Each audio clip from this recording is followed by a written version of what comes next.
नमस्कार। पॉलिटिक्स में आप सबों का स्वागत है। और आज हम पॉलिटिक्स में बात तेजस्वी की उस पॉलिटिक्स की करने जा रहे हैं जिस पॉलिटिक्स के सहारे ये समझा जा सकता है कि तेजस्वी चुनाव लड़ने से पहले ही लगता है जैसे हार उन्होंने स्वीकार कर ली। जी हाँ, यह बात मैं इसलिए कह रहा हूँ कि दूसरे चरण के नामांकन का कल अंतिम दिन है। पहले चरण के नामांकन के आपाधापी की वजह से उनके एक प्रत्याशी कुशेश्वर स्थान में निर्दलीय हो गए, कोई दल के नहीं रह पाए वो। अब निर्दलीय उनके प्रचार अभियान में लोग शामिल होंगे। ठीक उसी तरीके से दूसरे चरण के अधिकांश सीटों पर अभी तक कौन उम्मीदवार होगा इसकी न आधिकारिक जानकारी सामने आई है, न उम्मीदवारों के भीड़ को देखकर यह कहा जा सकता है कि वो लोग जो टिकट लेने वाले लोग हैं या जो फिर जिनको टिकट मिलना है उनके भीड़ से लग रहा है जैसे अभी तक तय नहीं हो पाया। तो ऐसे में क्या लड़ाई लड़ेंगे? मतलब 20 दिन हो गया तेजस्वी का फर्स्ट फेज का कैंपेन, मतलब प्रक्रिया सब पूरी हो चुकी है। कैंपेन शुरू है, अमित शाह से लेके सारे बीजेपी के नेता चुनावी मैदान में, और तेजस्वी अभी तक घर से निकले भी नहीं हैं, टिकट वितरण भी नहीं कर पाए। तो कह सकते हैं कि पहले ही चरण में महागठबंधन और महागठबंधन के युवराज बुरी तरह से हार चुके हैं। सीट तय नहीं कर पाए हैं, उम्मीदवार तय नहीं कर पाए हैं, और प्रचार में जाना तो दूर। बात सिर्फ महागठबंधन के नेतृत्वकर्ता का ही नहीं है, कांग्रेस की भी यही स्थिति है। कांग्रेस के उम्मीदवारों को लेकर, सूची को लेकर अभी भी कल 5 सूची जारी हुई, बस कितने उम्मीदवार उनके मैदान में आएंगे, क्या स्थिति बनेगी, कुछ भी किसी के पास कोई जानकारी नहीं है। कई जगह पर 2 उम्मीदवार खड़े हैं, उन उम्मीदवारों को लेकर क्या होगा किसी को कुछ पता नहीं है। जिला वाइज अगर देखिएगा तो औरंगाबाद में जिस तरीके से आरजेडी की टिकट देने की बात आई है, एक सीट को छोड़ दीजिए, बाकी सीट पर तो जैसे लगता है वॉक ओवर दे दिया है। नवीनगर में किसको उम्मीदवार इसने बनाया है, जरा उसकी सूचियों को गौर से देखिएगा। अधिकांश जगह पर जैसे लग रहा है कि तेजस्वी चुनाव लड़ रहा है या फिर औपचारिकताएं निभा रही है। इतनी बुरी स्थिति, मतलब भले जनता जीता दे, टिकट वितरण को लेकर जो चीज़ें दिख रही हैं तो साफ दिख रहा है कि लग ही नहीं रहा है कि तेजस्वी वहाँ कहीं जो समीकरण है उस समीकरण को ध्यान में रखते हुए टिकट बांट रहा है, लगता ही नहीं है। लग रहा है कि चलिए आज 2025 का चुनाव लड़ना है, हमारी पार्टी विपक्ष में रही है और इसलिए चलो जैसे भी हो मैदान में उतर जाया जाए।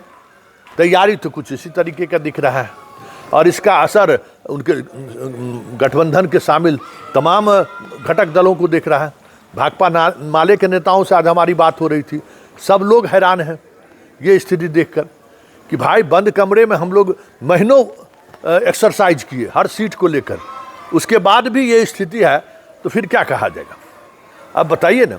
चिराग का उम्मीदवार का नामांकन रद्द होता है और यहाँ इनका उम्मीदवार निर्दलीय होता है। जो दस्तखत करके दिए ना, राष्ट्रीय अध्यक्ष का जो दस्तखत था वो दस्तखत नहीं था, सीधे पीला लिफाफा थमा दिया। अब बताइए, ऐसा भी होता है? मतलब आप वॉक ओवर दे रहे हैं ना।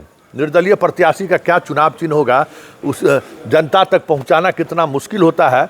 वैसे मुखिया की चुनाव की वजह से या पंचायत की चुनाव की वजह से वोटर अब पहले जैसे निरक्षर नहीं है, फिर भी चुनाव चिन्ह मायने रखता है और उसका असर पड़ता है।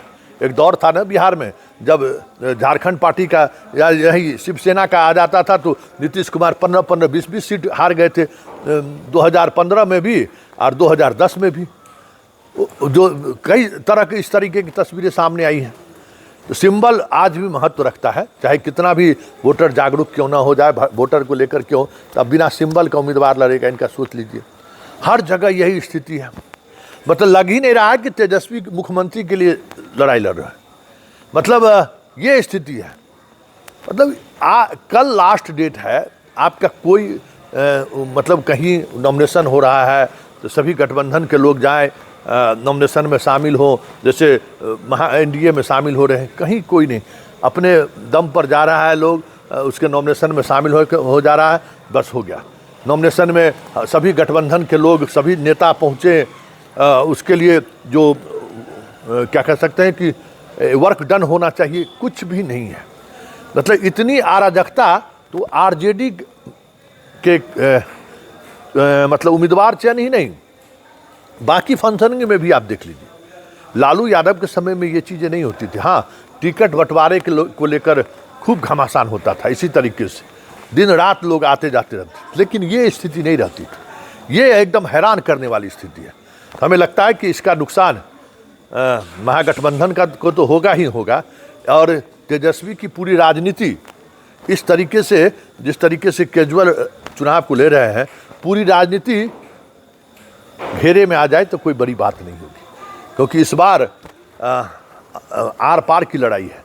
और इस लड़ाई में अगर तेजस्वी पिछड़ गए तो फिर ये MY समीकरण बाकी 2029-30 में रहेगा कि नहीं रहेगा, कोई देख नहीं पाया। देखने की उम्मीद है भाई। ये कितने दशक तक ये MY समीकरण, 90 से इस समीकरण चल रहा है बिहार में ना।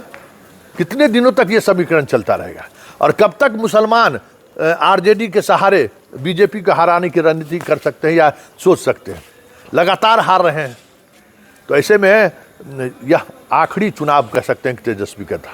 और इस चुनाव में तेजस्वी को जिस दमखम से सामने आना चाहिए था, वो दमखम तो दूर, लग ही नहीं रहा है कि वो चुनाव लड़ रहे हैं।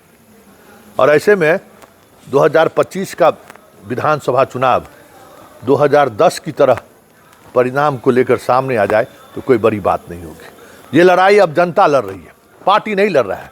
महागठबंधन के नेता नहीं चुनाव लड़ रहे हैं, चुनाव लड़ रही है बिहार की जनता। जनता भले आरजेडी और महागठबंधन के उम्मीदवारों को जिता दे, जहां कहीं भी एनडीए से वो खफा है, एनडीए के गवर्नेंस से जहां खफा है, एनडीए की कार्यशैली से खफा है, नरेंद्र मोदी की सियासत से जो लोग खफा है, वो भले ही महागठबंधन को वोट कर दे, चाहे उम्मीदवार कैसा भी क्यों ना हो। लेकिन जो रणनीति होनी चाहिए थी, उस ऐसे वोटर को एकजुट करने के लिए, ऐसे वोटर को के साथ समन्वय बनाने को लेकर, उसमें तो तेजस्वी मैदान में उतरने से पहले ही आत्मसमर्पण करते हुए दिख रहे हैं। इसका असर बिहार की राजनीति पर पड़ेगा। और जो लोग ये कह रहे हैं कि अमित शाह के दबाव में, लैंड फॉर जॉब मामले में जिस तरीके से लालू परिवार की घेराबंदी हुई है, तेजस्वी आत्मसमर्पण करने की मुद्रा में कहीं उस वजह से तो नहीं है कि लैंड फॉर जॉब मामले में उनको और थोड़ी देर राहत मिल जाए, क्योंकि लैंड फॉर जॉब मामला एक ऐसा मुकदमा है जिस मुकदमे में राहत मिलने की गुंजाइश कम है। फिर भी ये सवाल तो बनता ही है कि बिहार चुनाव में पहली बार गुजरात का वो मॉडल साफ दिख रहा है, जिस मॉडल के सहारे देश को पिछले कई वर्षों से शाह और मोदी साधते रहे हैं। वो सब कुछ बिहार में दिख रहा है। बागी उम्मीदवारों को साम दंड भेद सब कुछ एक साथ दिखाकर उनको बैठने पर मजबूर किया जा रहा है। कितने लोगों को सोशल मीडिया में आपने तस्वीर देखी होगी अमित शाह के साथ, और तेजस्वी जो कर रहा है उससे तो ये चीज़ें साफ जाहिर हो ही रही है कि कुछ न कुछ अंदर खाने में तो खेल है, और वही खेल तेजस्वी को आत्मसमर्पण करने पर मजबूर कर रहा है।